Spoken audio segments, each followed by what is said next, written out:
Alfonso Graña preguntó: ¿qué hay por el oeste? Nada, le contestaron. Como por el oeste no había nada, Graña partió para el oeste. Solo y analfabeto, igual que había partido de su pueblo.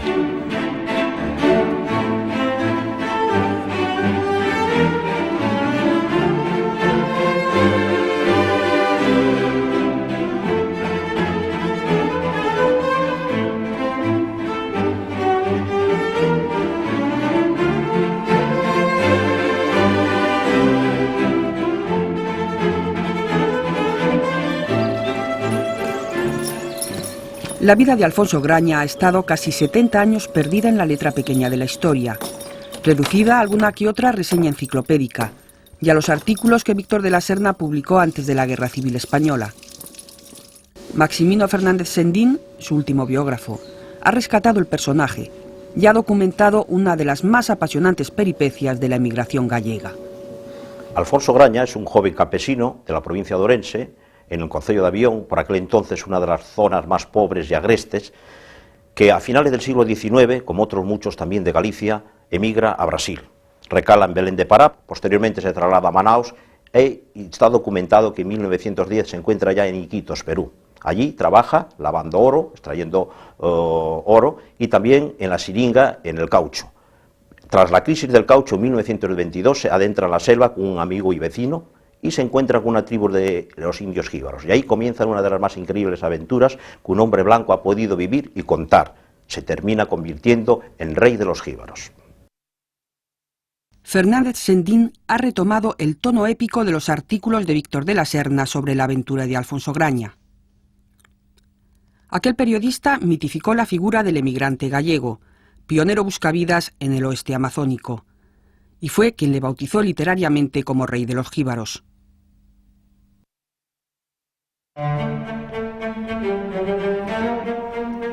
La información sobre la vida de Graña se difundió en la prensa española gracias a otro intrépido personaje, el capitán de aviación Francisco Iglesias Brahe. Este militar gallego, muy popular en los años 30 por sus hazañas aeronáuticas, impulsó el proyecto científico más importante de la República, la expedición Iglesias al Amazonas. Entre sus colaboradores hubo uno introducido en el corazón mismo del territorio que iba a explorar, Alfonso Graña. Graña es la persona que conoce el sitio, que conoce el interior, que conoce los indios, que le pone en contacto con la realidad, que él conoce y explota, él vive en ese contexto, es un aventurero.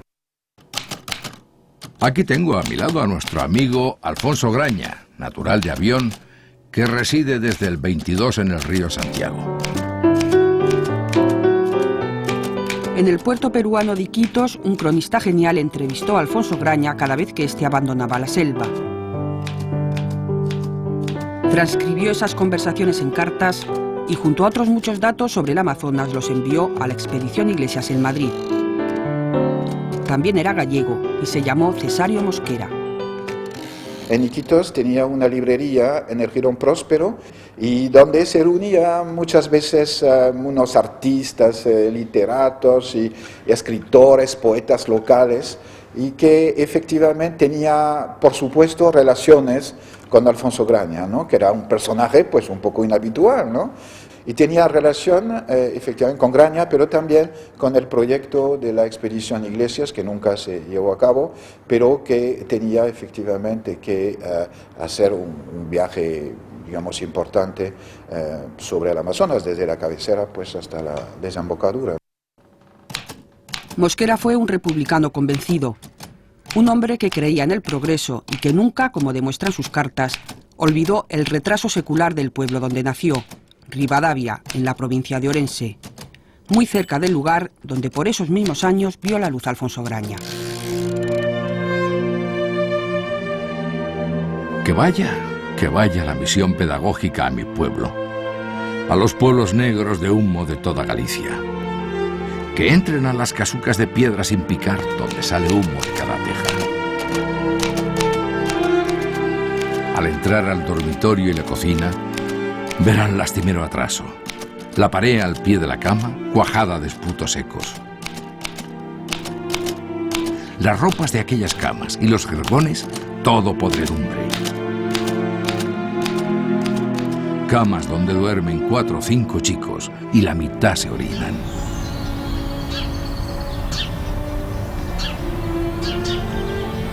Galicia, a finales del siglo XIX, como defienden varios autores, vivía una situación extrema, donde se llega a comer en ciertas zonas de montaña hierba, las epidemias diezmaban las poblaciones y había tantos muertos que ya no había tiempo para enterrarlos.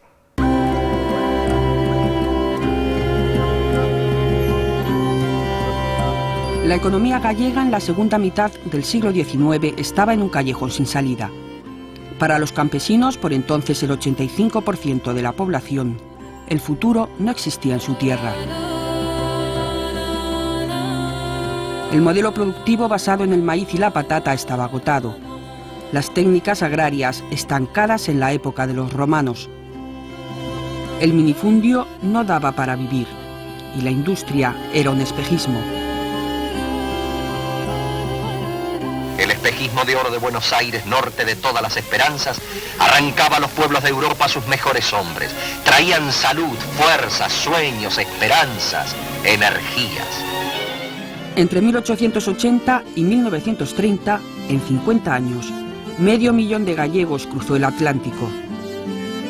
El efecto llamada se alimentaba en cada fiesta patronal de las aldeas, en la opulencia de los retornados y en las noticias procedentes de ultramar. La situación en Galicia era trágica, pero no más que en otras partes de España. Entonces cabe preguntarse, ¿por qué emigra el gallego y no emigra el extremeño? ¿Por qué emigra el de Lugo y no emigra el de Albacete? No es porque tenga más espíritu aventurero, ni porque sea más atrevido, ni porque tenga ningún tipo de vocación especial de salir del país, sino simplemente porque puede. Es decir, para emigrar hay que ser pobre pero no miserable, que era un pequeño propietario. Aunque fuera propietario de casi nada, pero era propietario de algo. Tenía una vaca, tenía una casa, tenía un barco, tenía algo que podía pignorar, podía empeñar y con eso conseguir el dinero o tenerlo como garantía para poder viajar, comprarse el billete y poder viajar. Alfonso Graña nació en 1878. La emigración a América dejaba sin hombres jóvenes las aldeas de Galicia. Hijo de padre sastre y de madre labradora, según figura en su partida de nacimiento. Superviviente junto a 2 hermanas en una familia castigada por las epidemias. Gracias a un documento enviado por el viceconsulado de Iquitos, se ha sabido el lugar exacto de su nacimiento, Amiudal, una de las 9 parroquias del concello de Avión, en Orense. Cuando llegué, por lo tanto, siguiendo este hilo, en su pueblo nadie le recordaba, nadie le conocía, excepto pues una prima carnal, que fue la única que seguramente por aquellos recortes de prensa, que en su debido momento salieron en la prensa también nacional, pues ya me dijo que fue el rey de los jíbaros y que los civilizó a los indios del Amazonas. Pasó desapercibido totalmente para su pueblo natal, donde ahora ya en su casa natal tenemos una placa conmemorativa. Alfonso Graña era primo nuestro. Yo, como era, no se lo puedo decir, porque yo no me acuerdo de él para nada. La que me contaba mi mamá es lo que sé, que era un hombre fuerte y que se dirigió a las Amazonas para dominar aquella nación que no estaba dominada. Acabó siendo rey de las Amazonas, pero para dominar a aquella gente, viría la muerte a los ojos muchas veces, porque era de suponer. ¿Piensa usted que había muchos peligros o que pasaría Alfonso muchos peligros? Peligros, ¿cuántos pasaría? ¿Cuántos pasaría? Pero ¿quién le podía valer? Las familias estaban por aquí, allá iba él solo. ¿Era un aventurero? Sí, un poco aventurero, bastante fuerte y destinado a salir por el mundo.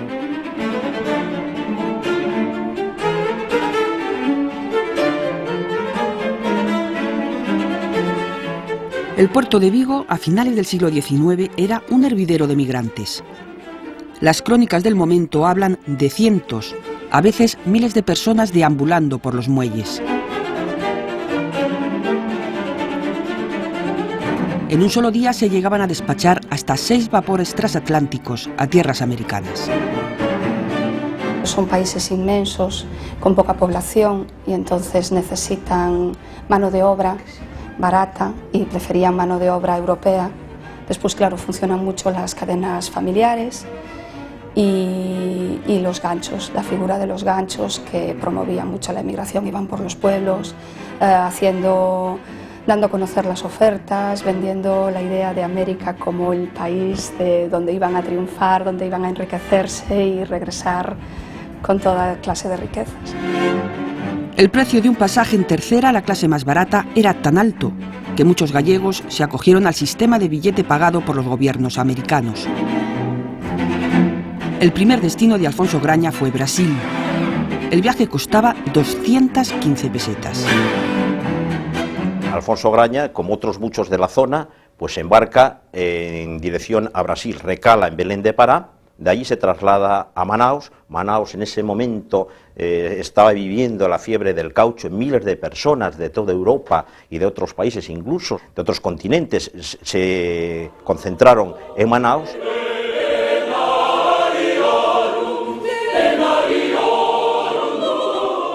Manaus, en medio de la selva, a donde no se podía llegar más que por vía fluvial. Tenía un teatro de la ópera impresionante, lo tiene, el Teatro Amazonas, donde en su momento cantó Caruso o actuó Sarah Bernhardt.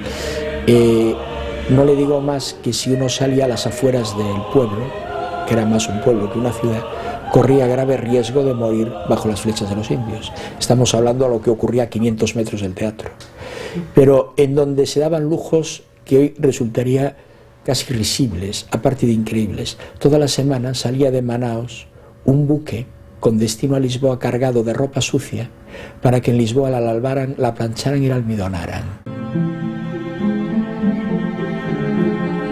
El negocio del caucho era, a comienzos del siglo XX, la forma más rápida y peligrosa de hacer dinero.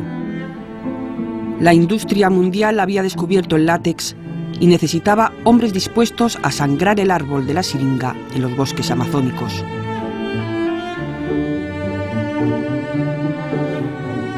A cada incisión brotaba generosamente la resina que los grandes empresarios pagaban a precio de oro.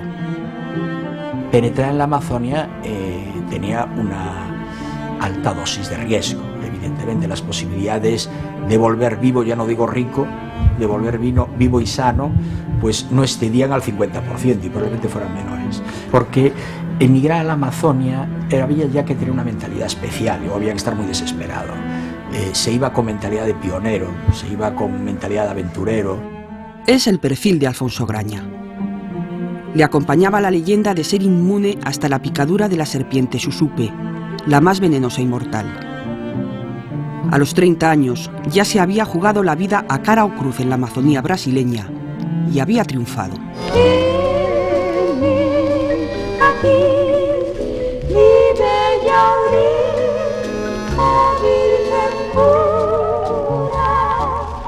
Para cantar la hermosura del sol de Loreto. La capital del departamento de Loreto mantiene el carácter que le imprimieron hace un siglo los magnates del caucho. La promesa del dinero fácil atrajo a agentes de procedencias tan distintas que Iquitos llegó a tener hasta 9 consulados, entre ellos el de España. En aquel tiempo llegaron un montón de gente. Una gran cantidad de esta población llegó de la selva alta, además de Cajamarca y de Amazonas. Otra cantidad de gente vino de España y después parte de eso los judíos, los orientales, portugueses. Ahí es donde llega Graña. Han pasado 100 años, pero ahí siguen edificios como el de la Sociedad Española de Beneficencia, articulada para ayudar a los pocos emigrados que llegaban a Perú. O el Hotel Palace, símbolo de la opulencia cauchera. Sus enrejados fueron traídos desde Hamburgo, los mármoles de Carrara, los mosaicos de Sevilla.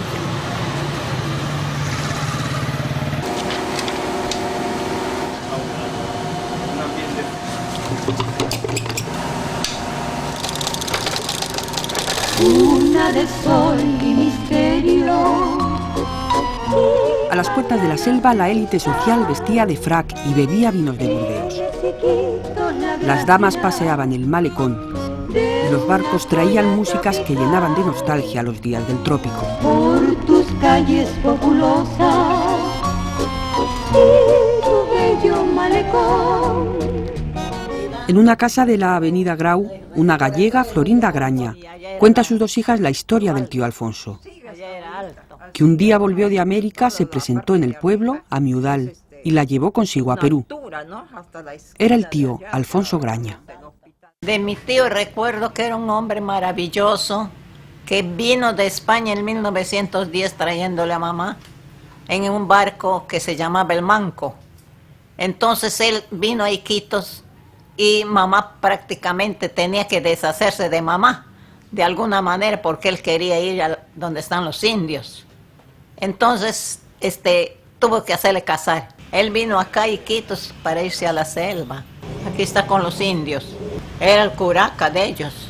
¿Qué es un curaca? El curaca es un patrón, mejor dicho. Contaba que él estaba allá, que se iba allá, que le gustaba, que andaba que de curaca, que le querían mucho los indios, porque era el engreído de los indios. Alfonso Graña llevó a su hermana Florinda a trabajar como cocinera en un hotel de su propiedad, La Castellana, y la casó con un español que vino embarcado en clase de tercera, en el mismo buque. El investigador Maximino Fernández Sendín ha localizado a las dos hijas de aquel matrimonio, Florinda y Rosa. Un buen día yo salgo a la puerta y le digo, veo indios en la puerta, en toda la calle, ¿no? Le digo, mamita, hay muchos indios. Entonces está llegando el tío Alfonso, me dice. Ay, corrimos las dos hermanitas, ella era chiquita, 5 años tenía, yo tenía 10 años. A lo lejos se le veía a él con todos una recua de indios y traían algo para darle a su hermana, mi tío, ¿no? Y yo le digo, ay, tío Alfonso, ¿qué has traído? Te he traído tus aguajes, unos frutos que acá se llama, y me traía aguajes. Ay, para mí era la locura más grande los aguajes. Mi tío Alfonso era alto, lindo, blanco, como todo español, ¿no? Blanco, pero sí cara delgada por el trabajo. Mi mamá me contaba, a mí me trajeron de España, se puede decir a la fuerza, me decía. ¿Por qué?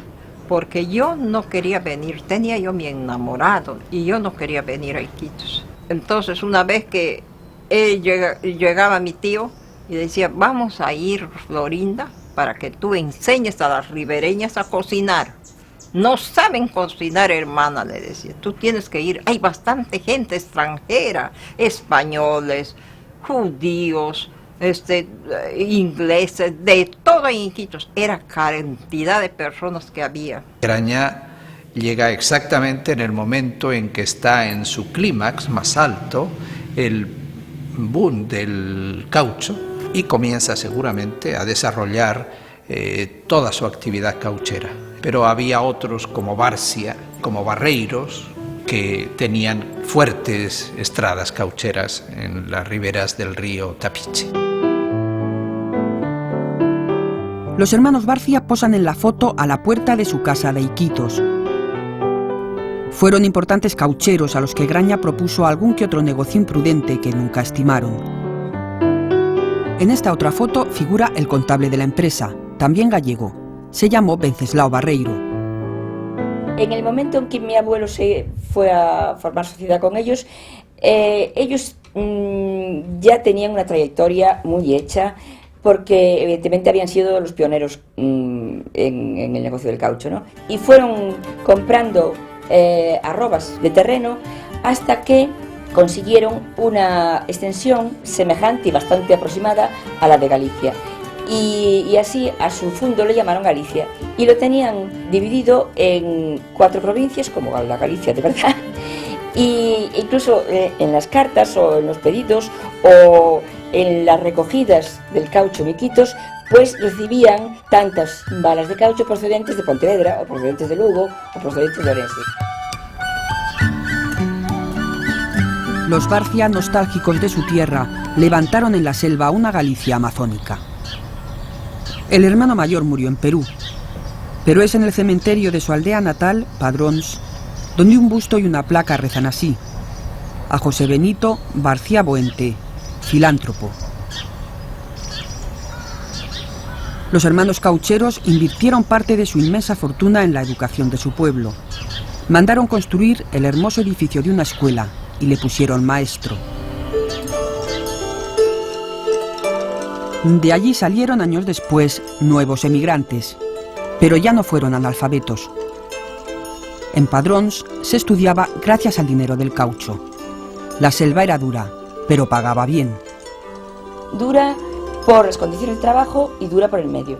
Es decir, el lugar en que estaban, que era en el río Tapiche, como a 8 días de navegación desde Iquitos, pues la selva era la selva virgen propiamente dicha, es decir, que era noche todo el día, excepto las 12 en el que el sol caía perpendicular y entonces había un rayito de luz. Pero trabajaban con lámparas de queroseno durante todo el día. Pilar Barreiro nos presta la experiencia de su abuelo para entender la vida del seringueiro.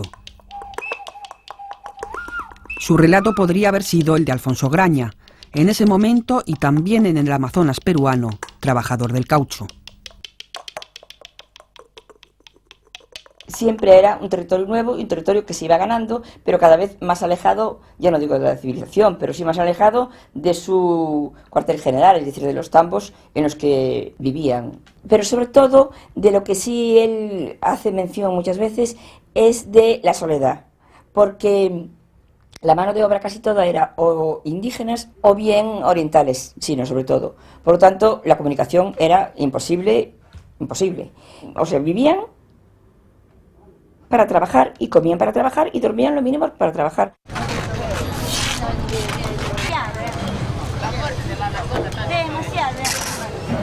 Pues hubo una minoría, como siempre hay, de triunfadores y una gran mayoría de derrotados. Y dentro de esa gran mayoría de derrotados, muchísimos que no lo contaron. La migración a la Amazonia fue muy trágica. Probablemente sea la más trágica de todas las emigraciones en América. Iquitos, como antes le había sucedido a Manaos, vivió una quimera. En 1922 el sector del caucho ya estaba en crisis. Las semillas que los ingleses habían sacado ilegalmente del Amazonas estaban produciendo látex más barato en las plantaciones de las colonias. Fuera por esta razón, o porque en Iquitos, como en tantas otras ciudades del oeste, las fortunas se hacían a sangre y pólvora, lo cierto es que un día del año 22, Alfonso Graña desapareció río arriba, camino de la selva. Alfonso Graña vivió durante 12 años reinando, en palabras de Víctor de la Serna, sobre un área tan extensa como media España, que abarcaba las cuencas de los ríos Nieva, Santiago y Pastaza, en el Alto Marañón.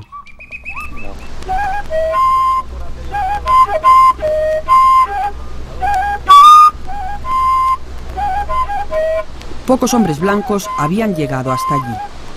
Era la tierra de los guerreros Huambisa y Aguaruna, los indios jíbaros reductores de cabezas.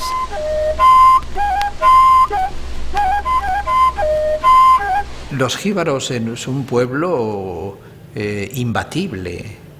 Tanto es así que allí jamás penetró la fuerza de ninguna ley evangélica, de ninguna ley ni divina ni humana.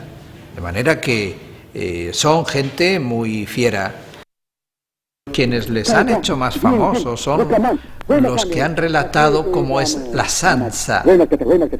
La sansa es un ritual de reducción de la cabeza en el cual posiblemente estuviera involucrado también Graña, donde a las gentes no enemigas, sino a las gentes también de dentro les van reduciendo la cabeza para que sea como un tabú, que sea como alguien cuya fuerza les transmite.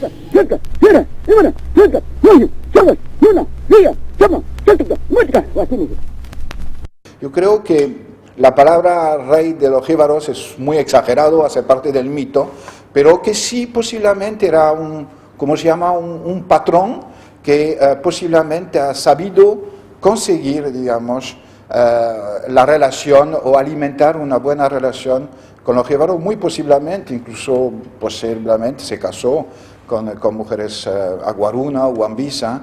Entonces ha tenido seguramente este papel un poco de intermediario hábil, ¿no? Y se sabe que muchas veces regresaba a Iquitos para precisamente intercambiar, negociar productos de la selva, y que eso a los jíbaros le interesaba mucho, ya que siempre ha sido pues una fascinación pues para ellos. En el puerto de Belén, una balsa atracó. El puerto sigue siendo el mismo exótico escenario, en el que Alfonso Graña aparecía 2 veces al año con sus balsas cargadas de todo tipo de mercancías procedentes de la selva y de las chacras, las granjas trabajadas por indígenas que tenía en el interior. Alfonso Graña traficaba, podemos decir, con muchas mercancías, algunas incluso prohibidas en aquel momento. La sal era monopolio del Estado. También incluso él admite que vendía tortugas en época de desove. E incluso tiene un proceso que luego se archivó, por lo visto, por vender cabezas reducidas. Debe ser que no hubo las pruebas suficientes, pero bueno, es una de las prácticas que hicieron muchas otras personas, que vendía y comerciaba con todo tipo de mercancías, como él dice, de la selva. En la librería Amigos del País, Cesario Mosquera toma nota de cuanto acontece. Es el colaborador más apasionado y eficaz de la expedición Iglesias al Amazonas, que ya se está preparando en Madrid. Al doctor Marañón, miembro del patronato, le envía con fina ironía gallega estas fotos, con su anotación correspondiente. Los médicos de la región del Alto Marañón, si no salvan a sus enfermos, les cortan la cabeza. Uno de los indios tiene en la diestra la cabeza de una curandera que erró en el tratamiento. Es fama que si no salvan al paciente, les cortan la huella.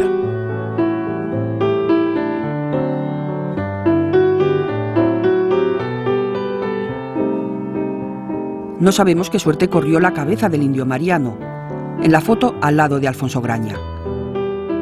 Lo que sí sabemos, porque lo cuenta Mosquera, es que fue víctima de su propia medicina y le mataron por no curar bien.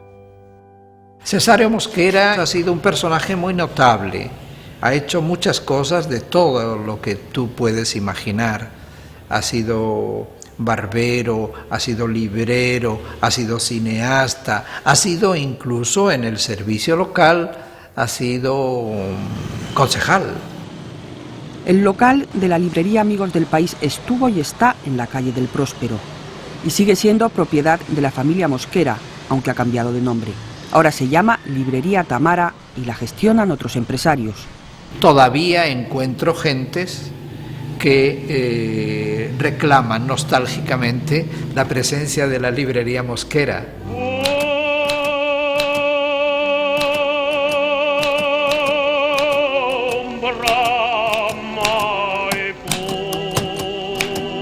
Iquitos, 6 de junio de 1933.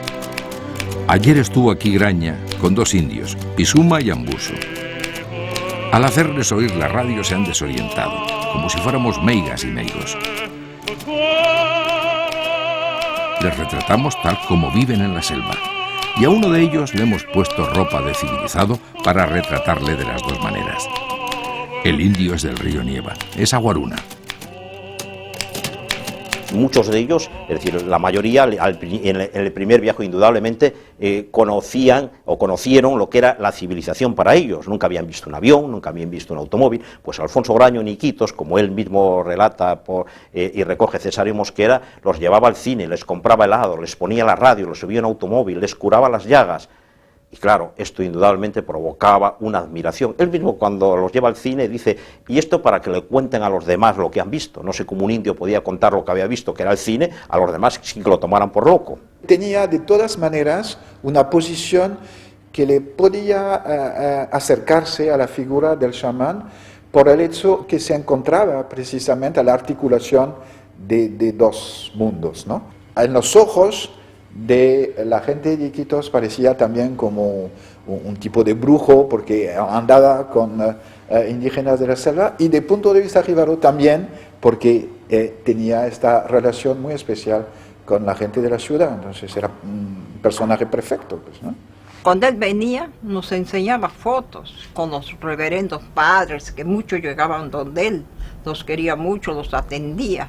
Y sus indios, no le faltaban alrededor muchos indios. En el Alto Nieva puso su ganadería, una hacienda linda que tenía ganados, animales, de todo.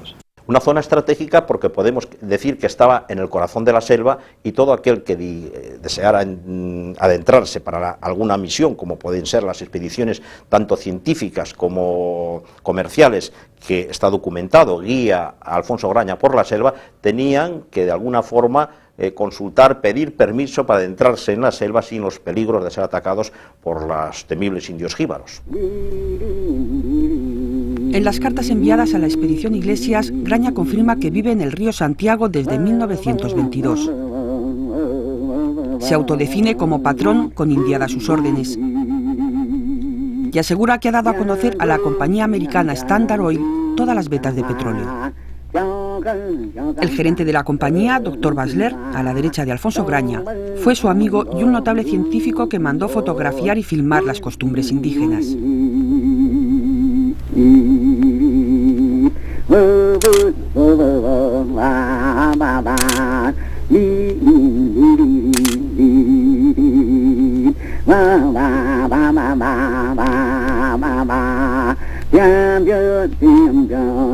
Otro amigo, el fotógrafo Alfred Grossman, hizo esta foto en el Pongo de Manseriche. Retrató al hijo de Alfonso Graña. Los familiares más cercanos que podrían responder son las sobrinas de Graña, pero tienen otro recuerdo, el de un niño con rasgos menos indígenas que llegó a vivir con ellas en Iquitos. Mi tío Alfonso tenía un hermoso niño, un español pero bellísimo, lo envidiábamos. Tenía pues 3 años cuando lo trajo para que conozca a su tía. Me dice, Florinda, he traído a mi hijo para que lo conozca. Cuando entró, qué belleza de muchacho. Nosotros éramos feitas al lado de él, pues no. Pelo rubio. Pelo rojo. El pelo tenía rojo como de mi mamá. Su pelo de mi mamá era rojo, era pelirroja. Y el muchachito era igualito. Ha estado casi 1 año con nosotros. Pero al regreso de mi tío Alfonso, ya no, el muchachito quería quedarse. 5 años tenía en esos tiempos cuando le trajo mi tío. Yo decía, ¿cómo se llama este tío Alfonso? Como yo, me decía Alfonsito. Alfonso era también el nombre del niño que a veces hacía de intérprete en las entrevistas que Mosquera y sus hijas hacían a los indios de Graña. El ahijadito, como le llamaban, hablaba la lengua jíbara y una mezcla entre castellano y gallego. Su relación con Graña es otra incógnita por resolver. Alfonso Graña, según la hipótesis en principio del libro y lo que se conocía, tenía una mujer jíbara. Ahí aparece una foto entre la documentación relacionada con Alfonso Graña de una india jíbara que dice en el reverso, hija del rey jíbaro Sumarín III, rey de los Huambisa. Es decir, que pensamos que pudiera tratarse de la mujer de Alfonso Graña. Yo creo que eso, claro, hace parte del mito, no hay princesa allá, sino que hay la figura del hombre con posiblemente 2 o 3 mujeres, ¿no? No es el punto de vista de los indígenas, ¿no? Ahí estamos en el punto de vista exterior de nosotros, ¿no? Rey de los jíbaros, princesa, son cosas que los jíbaros creo que no tienen mucho, ¿no? Hombre fuerte, sí, hombre eminente, hombre fuerte, gran guerrero, todo eso sí.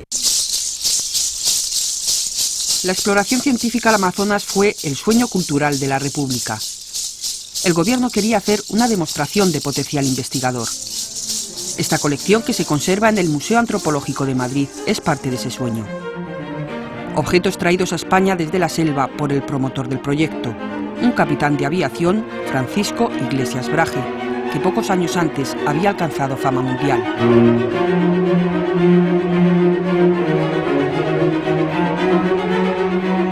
Es un hombre al que podemos situar en el contexto de los grandes raids sobre el Atlántico Sur. Él es un héroe nacional con su vuelo en monomotor Sevilla-Bahía, que rompe los récords establecidos, etcétera, etcétera. Iglesias aprovechó los contactos que él establece en su gira triunfal por América después del vuelo, ¿no?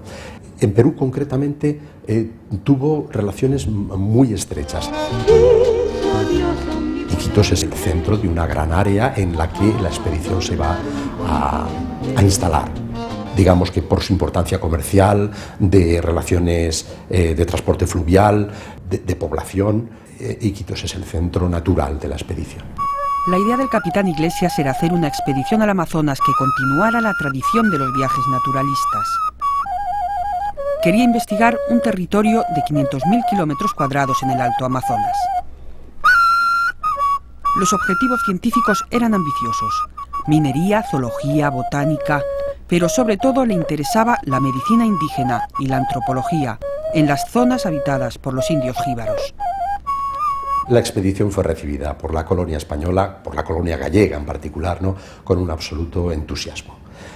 Allí hay personajes que conocemos, ¿no?, Mosquera, Graña, Mairata, que se convierten en puntos de referencia para Iglesias.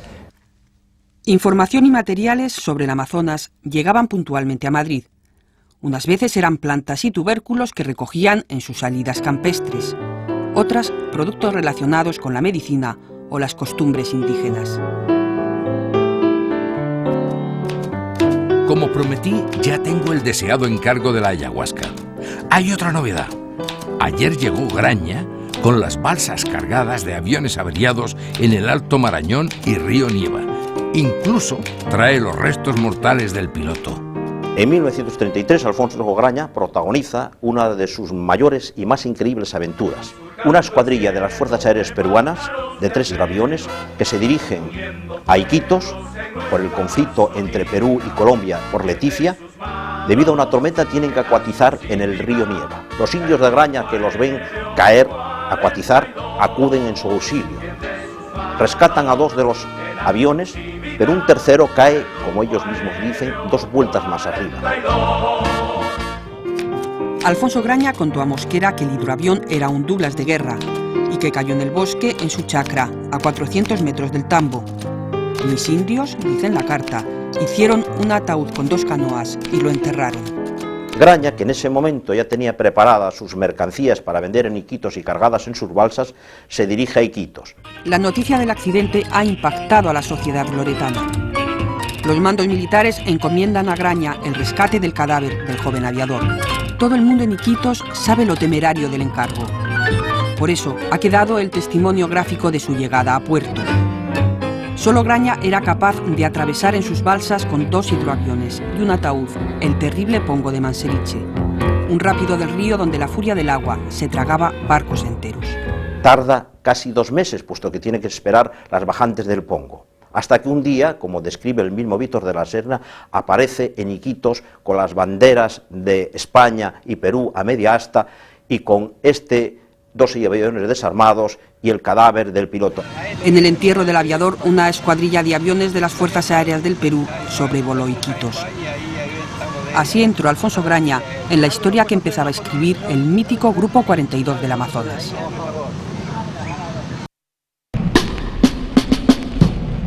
Poco después de este episodio, los acontecimientos dieron un giro inesperado. El capitán Iglesias Brahe llegó a Iquitos como comisionado de la Sociedad de Naciones para el Conflicto Territorial de Leticia, que enfrentaba a Colombia y Perú. Fue la primera y la última vez que vio a sus colaboradores gallegos en la Amazonía peruana. La expedición Iglesias siguió la misma suerte que la República Española y acabaron con ella nada más nacer. Tensiones con los militares, tensiones con el patronato, tensiones con los científicos, tensiones con los propios expedicionarios que veían que aquello no acababa de arrancar y que todos estaban preparados y listos y tal. Y finalmente crisis económica, crisis política y crisis institucional. Y entonces se vino abajo todo.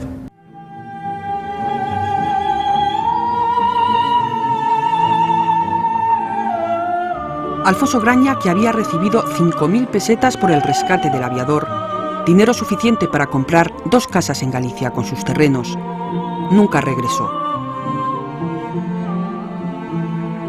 Nosotros tuvimos la suerte de rescatar un documento de un abogado que escribe, en este caso, al capitán Iglesias Brahe, donde dice que murió de un cáncer de estómago camino de su casa.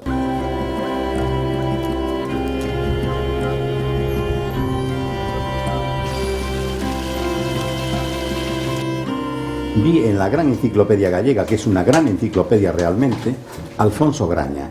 Graña, Alfonso, y vi que era un gallego que había vivido entre los jíbaros, y vi la historia, parte de la historia, y me encantó. Y con los años me vino a visitar un periodista de La Voz de Galicia, en compañía de Maximino Fernández Sendín, y me dijo, ¿tú irías a buscar a Graña en alguna ocasión? Y bueno, un buen día le dije, Maximino, voy a buscar a Alfonso Graña. Desde Iquitos pensaba coger el río Marañón, que es lo que hacía Graña realmente en sus recorridos, y acometer el Pongo de Manseriche. Sin un medio de transporte fiable y sin información sobre cómo bajaban las aguas en el Pongo del Manseriche, Antonio Abreu decide viajar en avión a la precordillera y abordar el río desde allí. Cerca del Pongo de Manseriche me encontré a los Aguaruna por primera vez. Todos ellos recordaban a Alfonso Graña.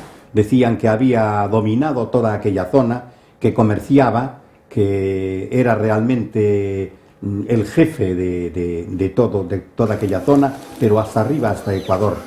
Y seguí por el río hasta un lugar que se llamaba Galilea, y allí me encontré a Alfonso Graña. Antonio, Alfonso Graña. Yo soy de España. ¿De España, no? Sí. Yo soy indígena. Usted es indígena, ya, sí. Ya. Es Huambisa. Sí, Huambisa. Sí. A mí me pidió un amigo que viniera a visitarle. ¿Sí? Claro, pensando que si es descendiente de Alfonso Graña. Ah, ya. El gallego. Por el apellido, ¿no? Ese es mi apellido que me pusieron. Pero soy indígena legítimo. Es indígena legítimo, sí. Sí. A él parece ser que lo capturaron el ejército para que fuera al ejército, para que fuera a la guerra. Y le preguntaron, ¿cómo te llamas? Y él dijo, me llamo Quininte. Y dijeron, pero tú tienes que tener un nombre, porque ahora estás en el ejército y tienes que tener apellidos. Ustedes verán. Entonces le dijeron, ¿y por qué no te pones el nombre de aquel que reinó por todas estas tierras, que se llamó Alfonso Graña? Y yo dije, me dijo él, para mí sería un honor llamarme Alfonso Graña.